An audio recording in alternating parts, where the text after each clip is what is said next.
好啦，第7條啊，唔係好難嘅啫呢條，代數字落去咯，邊一個 correct，邊一個正確啊嘛。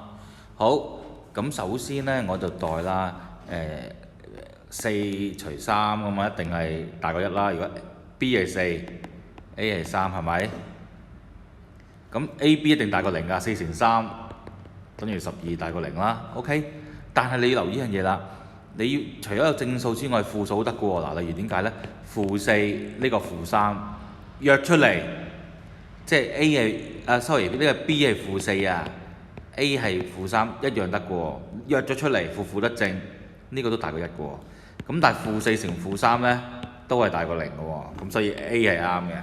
你要睇埋負數喎，唔該你。即係你唔好成日代數字啊，代正數啊，你要代埋負數先得㗎。OK，第一 part 啱嘅，第二 part 啦，嗱第二 part 我拆㗎到呢度。好，第二 part 睇下啱唔啱先。B 大過 A， 喂，-4、-3，頭先用我頭先個 case 啦。B 係-4，A 係-3，除出嚟係大過1嘅。OK， 但係-4係細過-3㗎，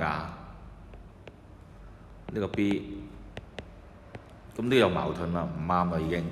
你是但一個有矛盾都可以拆咗佢㗎啦。好，跟住第三 part，啦。